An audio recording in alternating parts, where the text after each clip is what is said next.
are you doing today? Michael Zuber, one rental at a time. It is Saturday, November 20th, and this is your daily financial news. If you are new to the show, this is your first time watching, welcome.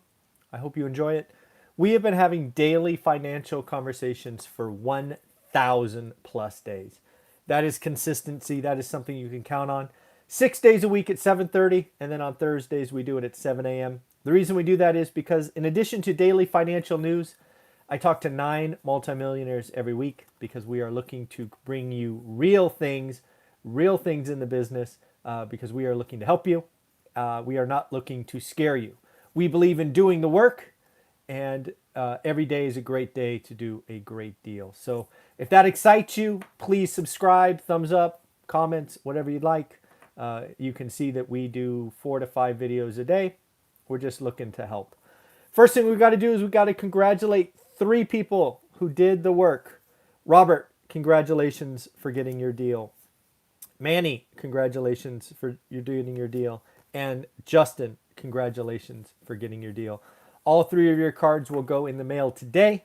Again, folks, what is this? This is something that I created on June 1st because I wanted to know what daily execution on YouTube could bring. And thankfully, we are clearly seeing that consistent activity, doing the work, all of that is bringing real deals, and you guys are crushing it. We will report our daily financial score tomorrow. On Sundays, we do that every week. As for my puppies, we will bring them up for our 8 o'clock live stream. Again, we will do an 8 o'clock, 1 hour live stream. Your questions, my answers. The dogs are actually downstairs sleeping. I didn't have the heart to wake them up, so I'm assuming they'll be up in a minute. So as we talk about the news today, what do we want to start with? First, I guess we'll start at the bottom with the last thing I read. First thing we'll share. If you don't get a 6% raise this year, you are very likely falling behind. This is just the wage cycle that's going on. These are things that we need to understand, and we will talk about the wage cycle a lot on the daily or on our live stream in about 28 minutes or so. We're going to talk about the wage spiral, why I identified it early, why I think it is very similar to the oil shock of the 70s. We will go into that in our hour together. Next up, the labor force. You've probably been hearing that there's these 5 million people missing from the labor force. Well, some of them are starting to boomerang back. I think the number was 3.2, might have been 3.4 million retirees left the workforce early, obviously during the last 20 months. They're house rich, their stock portfolios, the checks they got. A lot of people were feeling good. But now with the rising wages, maybe there is some changing of jobs or careers. We are now starting to see early retirees boomerang back and re-enter the labor force. This is a good thing. This will help stem the tide of rising wages and really business shutdown. Some businesses are having to shut down because they can't find employees. Others are having to shut down because when they find them, the salaries or hourly wages are too much. This cycle is going to take years to play out. This will not be months, as some people want you to think. Some of you have reached out to me and said, Michael, you're wrong. Inflation's not coming. Oil is down 4% this last week, down 6-week low. Well, couple of thoughts. First off, thank you very much for telling me I'm wrong. I hope that made you feel good. Second, none of us watching this, myself included, buy oil. You and I don't buy barrels of oil. What you and I buy is gas at the gas station. And at least where I am, gas is not coming down. Gas will not come down because we are about to have a very big travel week ahead of us. So again, yes, oil is down. Why is it down? Well, Austria just sent shockwaves across the world by instituting their 4th national lockdown. So to think that oil is down because of that, yeah, of course, right? If oil, could we have other countries do national lockdowns? Sure, but I do not think it will be anywhere close, nor should it happen. So again, to point out oil is down 4% and say very quickly that I'm wrong is to not look at the process going on. But again, if it made you feel good, I'm glad. The week ahead, we got some earnings. It's actually a pretty short and choppy week. If you don't know, next week is Thanksgiving in the United States. So Thursday, the market will be closed, and Friday will be a half day. And frankly, Wednesday is almost a nothing day as well. But Monday, we have a big beneficiary of the lockdown. Zoom video reports, right? Zoom, Clorox, Peloton. These were all companies that had the right product at the right time and crushed it until they didn't. So it will be very interesting to see what Zoom has to say on Monday. Is it more like Peloton? Is it like Disney Plus and it's just all coming back to reality? It will be interesting to watch. Tuesday's the big day of the week. We have a lot of kind of niche retailers reporting. We have Dick's Sporting Goods, Best Buy, Dollar Tree, Dell, HP. Again, I think what we're generally going to see is decent numbers. I think they're all going to talk about monster Q4s. Again, go back and watch my Economics 101 video. I do think Q4 will be a monster, but it will be a hangover that we pay for next year. Everybody is saying everything is in short supply. This is the toilet paper issue on steroids. So of course, if you have extra money in your savings account, you are going to buy early. You don't want to miss out. You don't want to see your kids cry. But I think we're going to pay for this next year. So it'll be interesting on Tuesday. Wednesday, there is no companies reporting, which is interesting. It's a kind of wash of a day on the stock market, but we will get durable goods orders. This is going to be an important number. I actually think durable goods is going to disappoint. The reason I say that is I think a lot of the consumers are shopping for things that are non-durable, like clothes and things of that nature. Durable is the washers and dryers and things that age out over years. Part of me thinks we've already done that, and I think durable goods are going to disappoint. Don't take that to the house, but that's what I think. So I'm going to put that down and see what happens. Thursday, the market is closed. I am planning to do the Three Amigos on Thursday. We may even do a live stream on Thursday, as I expect my normal Thursday guest to be celebrating Thanksgiving. But I still get up early.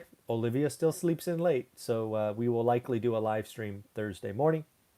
And then Friday is a half day for the market as we wash it out, or we finish the week. So not a ton of stuff going on, but Tuesday is going to be interesting. What's going on with the consumer? What are they talking about for Q4? Levi Strauss. If you saw the title of this video, 40% of Americans have done this in the last 20 months. This ought to be fun. Pause the video if you're watching this on replay, and if you're watching this live, leave a comment below. What do you think 40% of Americans have done in the last 20 months? Keep in mind, this is the CEO of Levi Strauss, so keep it clean. But what do you think? I'll read a couple of quotes from Levi Strauss and then give you the answer. First and foremost, the CEO of Levi Strauss sees a strong to an incredibly strong holiday season. He believes that the consumer is going to unleash pent-up demand. And he expects the consumer is strong and the consumer has a very nice balance sheet, stronger balance sheet than the last decade or so. So now, what did 40% of Americans do, and why is Levi Strauss CEO so happy? 40% of Americans have either increased their waist size or decreased their waist size. So when you do that, you got to buy new pants. So the Levi Strauss is very excited about that. So yes, 40% of you, so 4 in 10, have had their waist size go up or the waist size go down. So I thought that was interesting. That does seem like a lot, right? 40%. Wow. Child care costs are spiking due to lots of reasons. This is something that we're going to have to watch going forward. Again, there's this whole real juggle of when can both parents go back to work. Does one have to stay home? There's lack of supply, all of these things, and the staffing is short. So it is something to watch. And you have to really, or at least I feel for single parents in this environment. It is very, very challenging, I am sure. Bars and restaurants are suffering from, kind of three strikes, right? Inflation in the cost of goods, ingredients, supply chain issues. They can't get everything they need. And of course, labor crunch. I'm seeing more and more restaurants either give up or they are raising salaries. Because again, we've talked about that example from a month or, no, God, 2 months ago. They basically doubled minimum wage and they were fully staffed very quickly. So these are things that you have to do. I saw an interesting article in the San Francisco Chronicle that was very disappointing. Frankly, not surprising for the Chronicle, but very disappointing. I don't know if you've seen this, but in San Francisco, there have been a lot of kind of smash and grab at retailers. Just here recently, Louis Vuitton was hit. I think 15 people just smashed the windows and started taking stuff. San Francisco Chronicle said the citizens of San Francisco should just tolerate burglaries. Really? We should just tolerate it? San Francisco's in trouble. They have lost.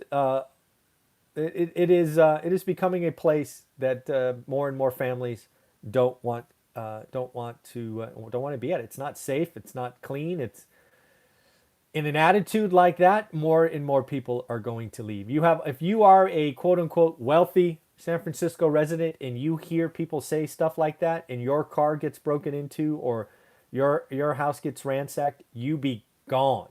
And San Francisco is going to lose a lot of the top, and that's going to hurt everyone. So that is crazy stuff.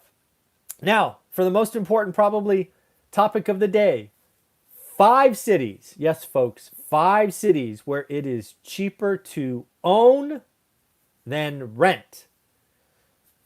Think about that. It's cheaper to own than rent. Now, these are all average numbers, so this isn't everyone. But we will go 5 to 1. So number 5 is Allentown, Pennsylvania. Average rent is $930.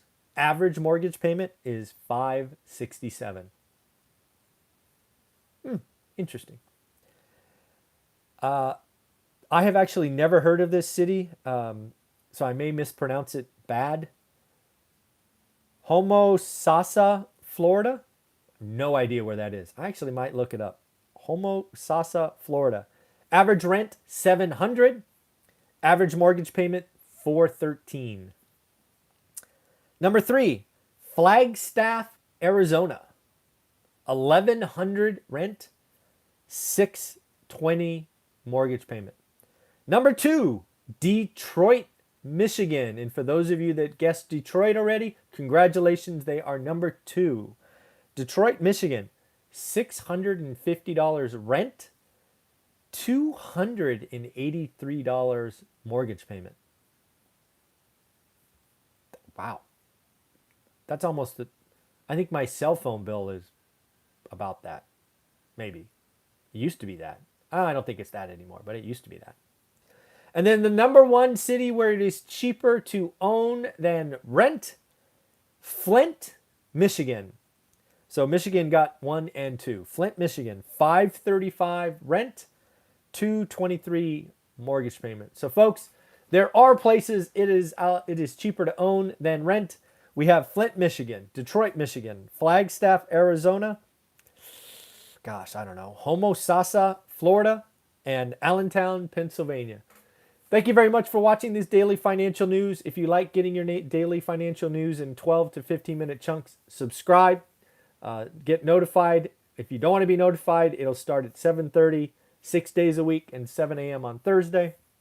Again, this channel is not like any other real estate channel. We actually bring on 9 experts that really do this business. We will not produce content to simply scare you. We are not entertainers. We are investors. We are looking to help people go forward. So, yes, folks, we will be back at 8 a.m. So 15 minutes, 8 a.m. Pacific. We will do 60 minutes of Q&A. Have a wonderful Saturday. Take care. Bye-bye.